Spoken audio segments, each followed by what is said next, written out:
Alors, bonjour, pouvez-vous vous présenter? Alors bonjour, je m'appelle Zach Larson, je suis le directeur de l'hôpital. Et moi, je suis le docteur Di Napoli, directeur adjoint de l'hôpital. Très bien, très bien. Avant l'interview, vous m'avez parlé des factures impayées. Pouvez-vous nous expliquer ce qui se passe? Alors effectivement, je vous ai parlé de factures impayées. C'est à cause de ça qu'on a la majoritairement des problèmes de l'hôpital.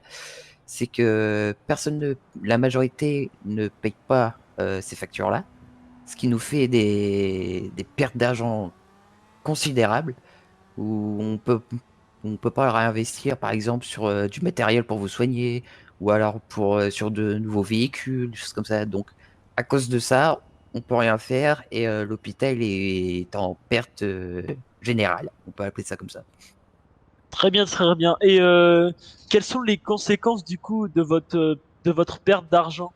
Voilà, actuellement, si on parle juste de la semaine qui vient de se passer, on est à une perte de 8% du budget global. D'accord? Même pas hebdomadaire, c'est global. Ce qui veut dire qu'en une semaine, perte de 8%, ça s'annonce mal pour la suite si ça continue ainsi. La cause de cette perte, elle est claire, hein, c'est les factures impayées des clients, enfin des patients, pardon. Le problème, c'est que ça devient de plus en plus récurrent et l'hôpital ne va pas savoir encore faire comme ça encore longtemps. Parce que le problème qu'on a, c'est que moins de budget, comme on l'a dit le directeur, on a moins de budget pour le matériel, pour les véhicules, pour l'entretien, et pour les primes et les salaires. Donc, malheureusement, les conséquences qu'il peut y avoir à cause de cette perte, c'est le risque de turnover des médecins. Malheureusement, ça commence à se faire ressentir et si cette situation dure encore, j'ai peur que les médecins n'arrivent plus à tenir.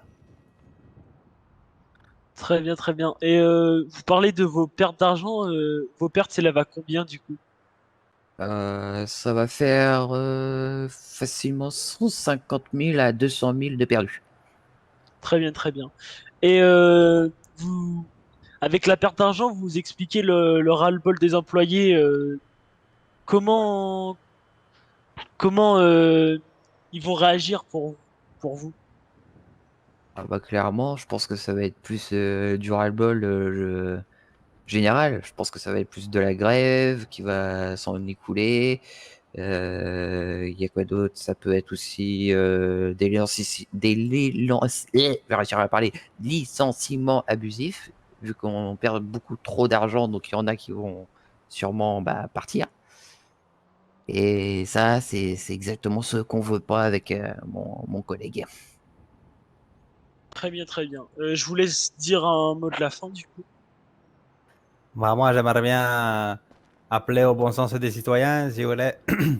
S'il vous plaît, les factures, on ne le fait pas pour le plaisir, c'est pour alimenter les fonds de l'entreprise, de l'hôpital, et c'est pour mieux vous soigner par la suite. Donc, je sais que ça peut être un peu piquant, la santé, mais s'il vous plaît, payez. Ok, Et ok. bien sûr aussi, on préfère prévenir, comme on dit, c'est que chaque facture impayée va finir avec une plainte. Donc, on a déjà toute une liste ça doit faire à peu près 300 factures impayées. Bah, les 300 factures impayées vont finir en plainte.